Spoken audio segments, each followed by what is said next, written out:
자, 오늘도 동의보감 읽어드리도록 하겠습니다. 바다 건너 여왕님 잘 들으시오.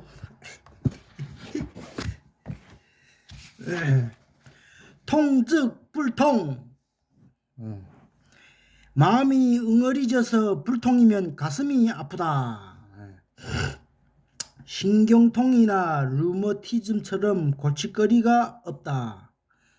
신경통이나 류머티즘처럼 골칫거리가 없다. 그만큼 아픈 일이 없다는 거지. 현대의학으로서도 원인이 분명치 않아 치료법도 그때그때 통증을 멈추게 해주는 대중요법이 주로 되어 있다. 통증은 아픈 본인이 고통은 말할 나위도 없고 아스피린이나 기껏해야 딴 진통제로 치료할 수밖에 없는 치료자의 입장도 고통스러운 것이다. 막힌 것을 통하게 하여 주면 아픈 것이 없어지며 막혀서 불통이 되면 통증이 생기느니라. 옛날에 이런 말이 있는 거니까.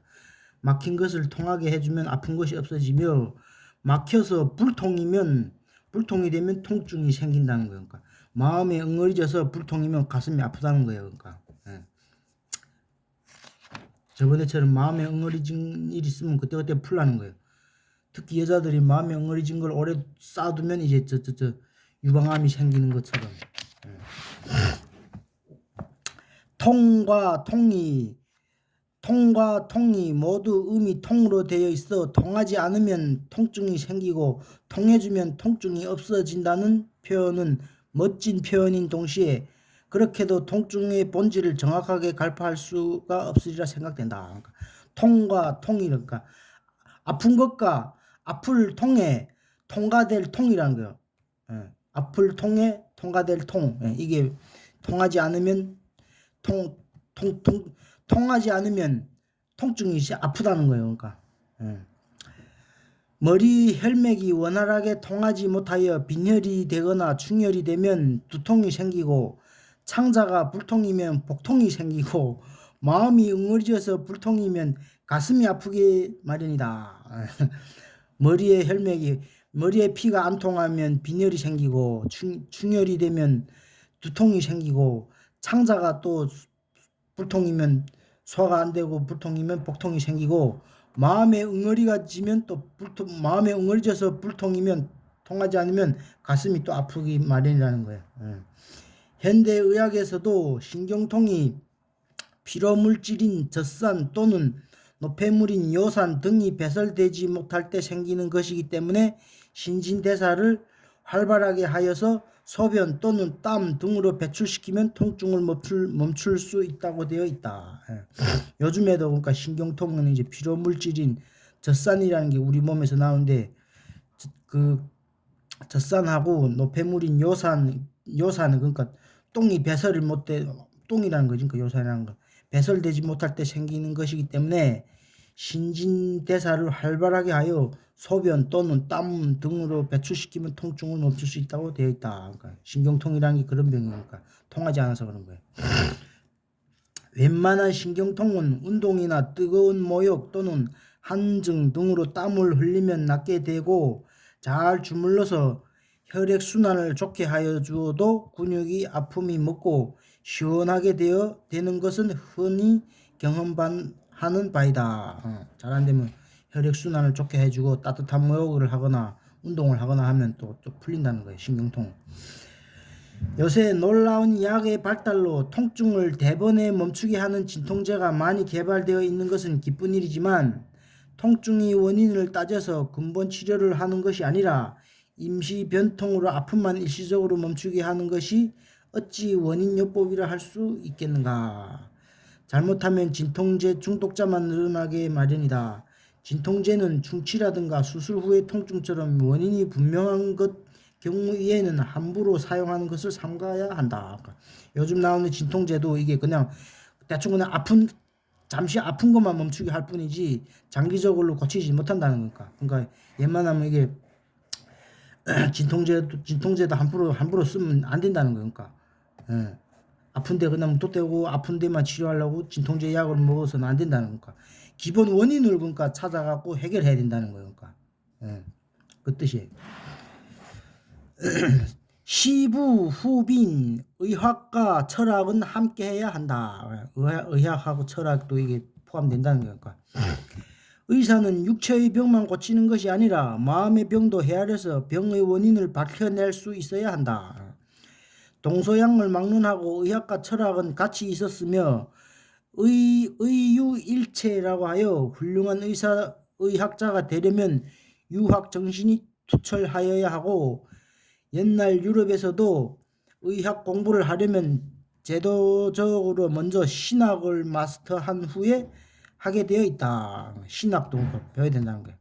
의사가 되려면 의학만 해서는 안 된다는 거니까 철학적으로도 공부해야 된다는 거예요. 높은 자리에 있던 사람이 권세가 떨어지면 병사가 몸속에 들어오지 않더라도 마음이 상함으로써 몸이 패망하게 마련이다. 처음에 부자이던 사람이 나중에 빈곤하게 되면 병독 때문에 상하는 것이 아니더라도 피부가 마르고 근육이 구부러지며 다리가 마비되고 떨게 된다. 그러니까 처음에 부자이던 사람이 빈곤하게 되면 마음이 상해갖고 병이 걸린다는 거니까. 우리 사회에서도 사업에 실패하면 얼마 안 가서 건강을 망치는 예가 얼마든지 있다. 이 마음이 그래 중요하다는 거야. 또 이와 반대로 사업이 상승세를 타면 얼굴에 윤기가 흐르고 정력과 활기가 넘치게 되는 것이다. 이거는 나도 경험한 거기 때문에 맞는 말이거든. 일이 안 되면 막 그것 때문에 막 속쓰리고 술 먹게 되고 하다 보면 건강을 다 해치는 거야. 근데 또 장사 잘 되면 이게 얼굴에 윤기가 흐르고 정력이 힘이 나는 거예요. 그러니까 내가 경험했어 이거는. 일승일패는 병가의 상사라는 말이 있듯이 사업에도 뜻하지 않은 기복이 있게 마련인데, 그와 같은 타격도 이겨내지 못하고 건강을 해치게 된다면 너무나 비참하다 아니할 수가 없다. 그렇지. 모든 일에는 그냥 때가 있고 잘 될 때도 있고 안 될 때도 있고 하는데, 그것 때문에 뭔가 마음을 상하는 게 안타깝다는 얘기예요. 건강까지 해치지 말자는 거지. 옛날에 구복을 양함은 양의 하이요, 체주를 양함은 양의 중이요, 심기를 양함은 양의 상인이라 했다.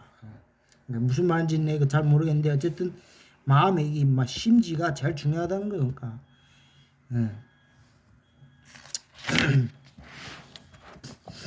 오늘날 건강에 대한 관심이 높아져서 자연식이다, 보약이다, 운동이다 크게 유행하고 있는 것은 바람직한 일이라고 할 수 있겠으나 모두 육체의 건강만을 목표로 삼고 있지 정신의 건강은 도외시하고 있는데, 정신이 육체의 건강과 반비례하여 더욱 스트레스가 증가되어 가고 있다면 어떻게 진정한 건강을 얻을 수 있겠는가. 그러니까 몸만 좋아지려고 한다는 거예요. 그러니까 몸만 좋아지려고 보약이다, 운동이다 열심히 하는데 그거하고 똑같이 이 정신 건강도 중요하다는 거니까. 그래갖고 철학도 배우고 해야 된다는 거예요.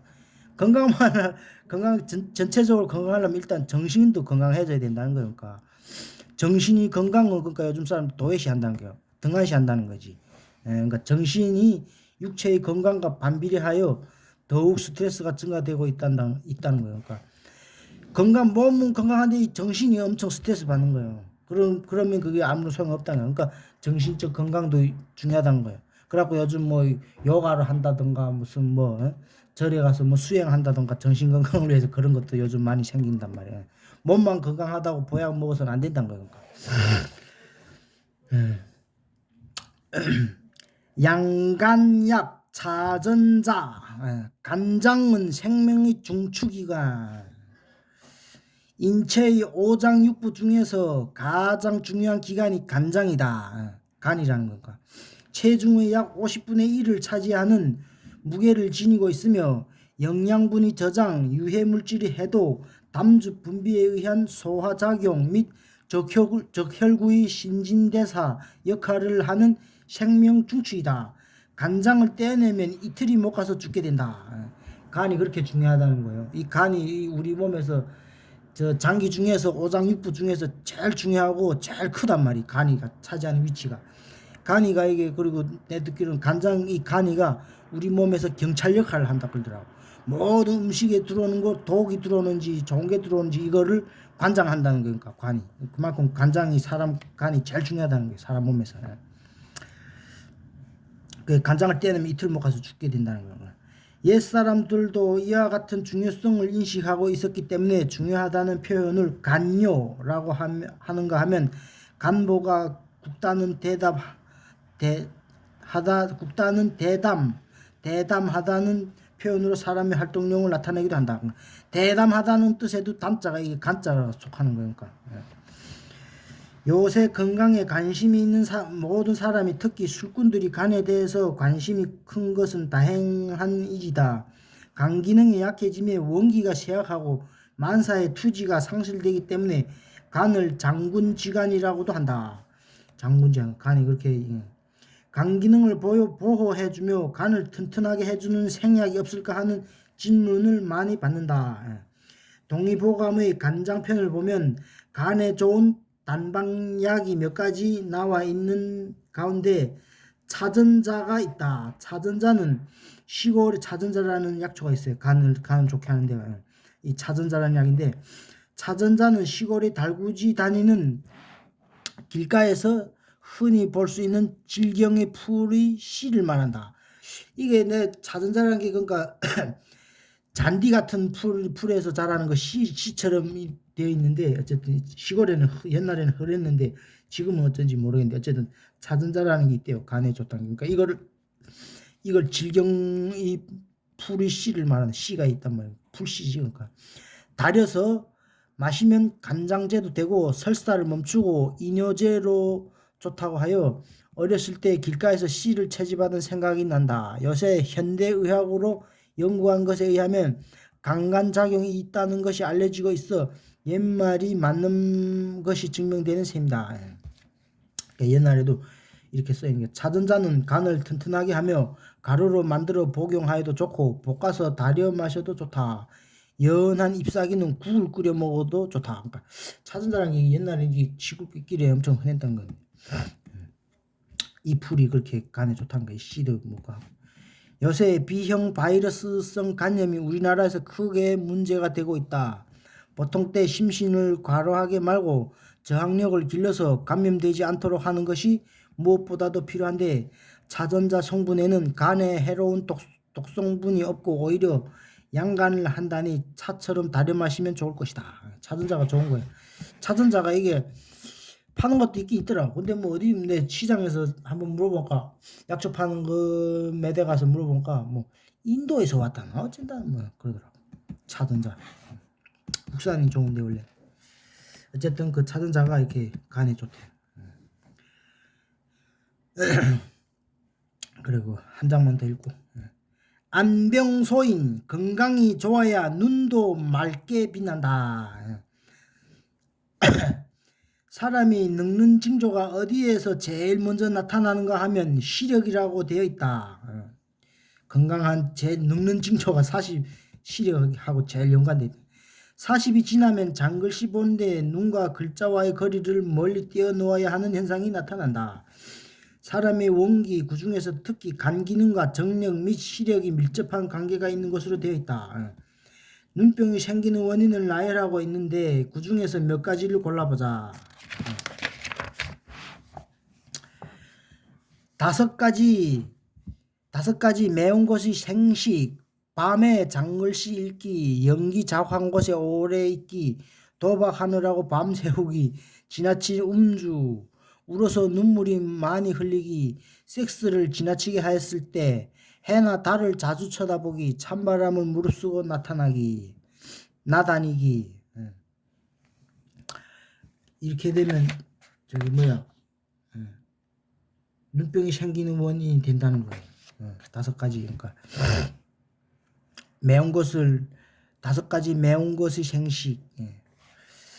오시는 오훈이라고도 하며 5가지 매운 채소, 예컨대 마늘, 달래, 무루, 김장파, 세파 또는 부추, 자총이, 마늘, 평지, 무릇 등을 말하는데, 뜻은 이 5가지만을 말하는 것이 아니라 모든 자극성이 있는 양념 또는 채소를 말하는 것이다.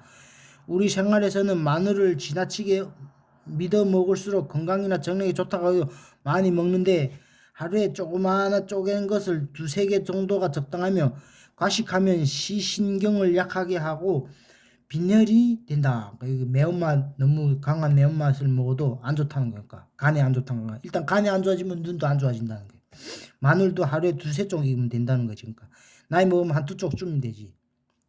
젊었을 때는 두세 쪽이고 마늘이 좋다고 해도 어쨌든 너무 많이 먹으면 안 좋다는 거예요. 그러니까 그리고 이제 조명이 좋지 않은 곳에서 독서를 하면 눈이 약해진다는 거지. 그러니까 그리고 술, 담배, 주색 잡기 모두 시력을 해치는 것은 그런 상황 하에서는 누구나 눈이 침침하게 되는 것을 경험하였으리라 믿는다.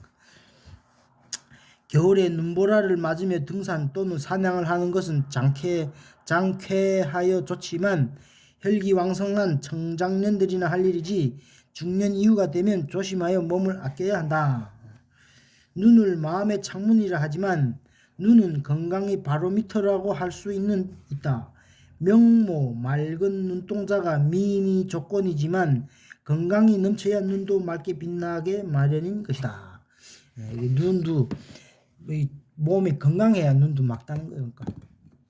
그러니까 눈이랑 건강하려면 너무 매운맛을 많이 먹지 말고 밤에 너무 글을 읽지 말고 연기가 자욱한 곳에서 하지 말고 지나친 술도 먹어서는 안 되고 또 너무 많이 눈물 흘려서도 안 되고 성관계를 너무 많이 해서도 안 되고 찬바람을 무릅쓰고 나다녀서도 안 된다는 거예요. 다 몸이 상한다는 거예요. 자, 오늘은 여기까지.